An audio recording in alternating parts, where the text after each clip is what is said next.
Vielen, vielen Dank für diese nette Ankündigung und es ist mir eine große Ehre, hier zu sein. Danke für die Einladung. Mein Name ist Alexander Tuschinski, ich bin Filmregisseur und Historiker aus Stuttgart. Und ich denke, es ist so inspirierend, dass wir hier so zahlreich stehen, weil in Zeiten, die so in Bewegung sind, kann man nicht einfach zu Hause sitzen bleiben.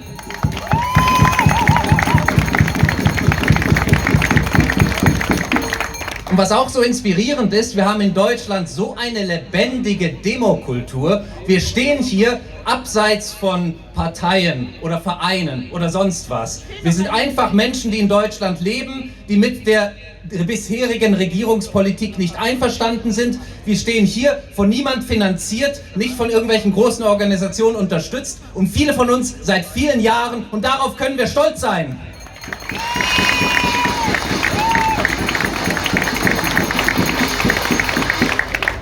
Vor 2 Wochen oder vor 3 Wochen wurde ich hier eingeladen, die Rede zu halten und es hat sich so viel in dieser Zeit getan. Ich bin auf der Straße seit 2021, seit der Corona-Zeit. Meine erste Rede hielt ich 22. Manche sind ja auch schon deutlich länger auf der Straße. Aber ich habe das Gefühl, unsere Themen, die uns bewegen, wir sehen jetzt schon den Endspurt. Die Zeiten ändern sich und die Rede vom amerikanischen Vizepräsidenten J.D. Vance in München hat mich mit großer Energie erfüllt und ich denke viele von uns hier. Und hier stehen wir noch einmal für die Themen, die uns bewegen. Wir zeigen Gesicht, wir sind stolz darauf, wir sind politisch aktiv, wir sind kritisch, wir halten die Demokratie am Laufen.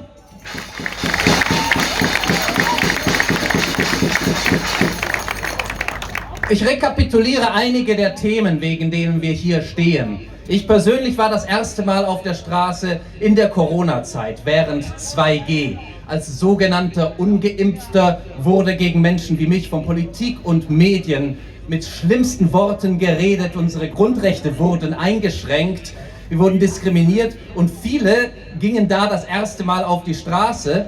Und ich persönlich denke, kein Politiker, der in der Corona-Zeit gegen Bürger hetzte, gegen Bürger diffamierte, dafür war, dass Menschen diskriminiert werden, keiner dieser Politiker ist für mich wählbar und keiner von denen ist für mich geeignet, ein politisches Amt innezuhaben.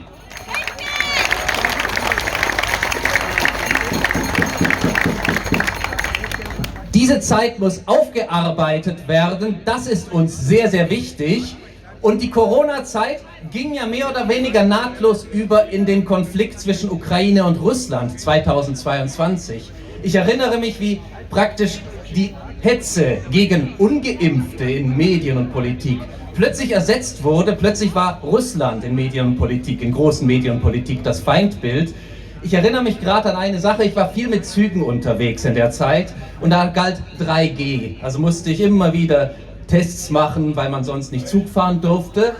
Und dann gab es die Regelung, man braucht einen Test, Impf- oder Genesenen-Nachweis oder einen ukrainischen Pass, weil man es nicht gut fand, dass ukrainische Flüchtlinge jetzt Tests machen. Das heißt, das fand ich die Absurdität der Zeit. Und viele von uns waren von Anfang an gegen deutsche Waffenlieferungen in die Ukraine. Wir wollen deutsche Neutralität. Wir wollen, dass Deutschland mit der Russischen Föderation und der Ukraine diplomatische Beziehungen unterhält. Und es gibt viele, die so denken. Und gerade in diesen Zeiten ist es so wichtig, das zu betonen. Wir wollen das seit 2022 ganz bestimmt.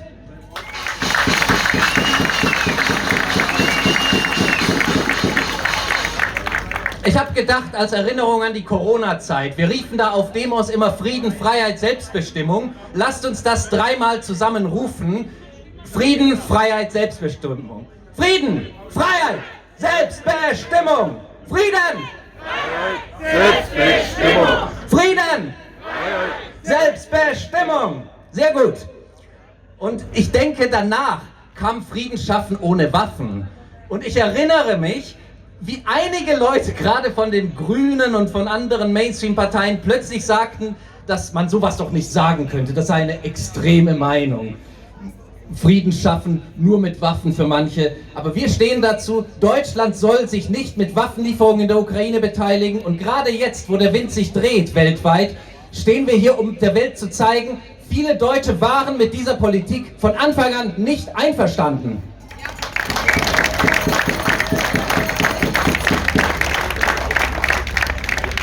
Dann kamen die Bauerndemos und ich bin sehr froh, dass ich hier einen Traktor sehe, ich sehe hier auch einen LKW vom Mittelstand. Ich sprach auch auf den Demos in Solidarität mit Landwirtschaft und Handwerk. Und wir haben gemerkt, dass die großen Politik und großen Medien in Deutschland eigentlich meist nur mit Diffamierung auf so etwas reagieren. Die Bevölkerung ist unzufrieden, dann wird gesagt, warum sind diese Leute schlimm? Was ist an denen schlimm? Es scheint, dass man das Böseste noch sagen kann und jetzt erwarten die Politiker, dass man das vergisst und sie einfach wieder wählt. Und ich denke, wir stehen hier auch in Solidarität mit Handwerk, Mittelstand, mit allen Menschen, die hier leben. Wir wollen die Verarmung nicht, die diese Politik mit sich bringt. Und dafür stehen wir auch hier. Unsere Meinung muss zählen.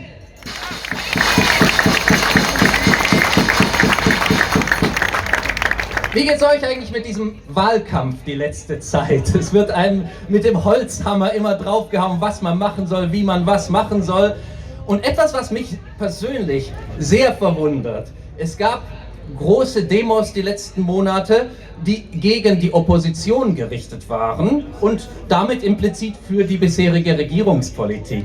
Und ich persönlich, mein Verständnis ist eigentlich, dass in der Demokratie Demos eigentlich meist gegen die Regierung sind, von Leuten, die unzufrieden mit der Regierung sind. Und es hieß immer, wir sind viel mehr und so weiter, die auf solchen Demos die Regierungspolitik verteidigen, implizit. Und es werden Begriffe wie links und rechts herumgehauen. Und ich als Historiker finde das unglaublich bizarr.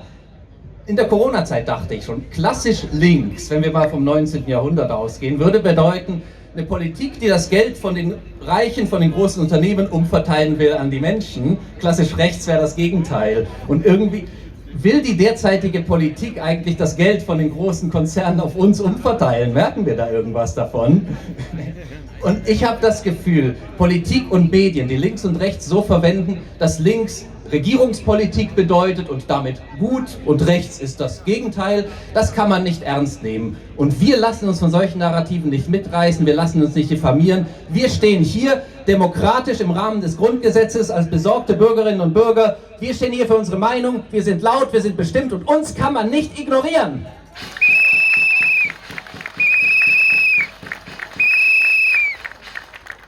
Und wir haben gerade einen Zeitgeist, der sich dreht in den USA, was gerade mit Tempo passiert. Ich muss sagen, ich sehe das gerade mit großem Optimismus. Ich glaube, viele deutsche Politiker und Medien, die jetzt am bisherigen Narrativ festhalten, die tun das, weil sie merken, die bisherige Sache geht zu Ende, sie haben Sorge, was jetzt kommt und ich glaube, sie werden sich nicht durchsetzen. Ich bin sicher, wir merken gerade einen großen Wandel, es ist für uns sehr, sehr gut und die Themen, für die wir auf die Straße gegangen sind die letzten Jahre, ich glaube, es steht kurz davor, dass wir diese Themen endlich klären.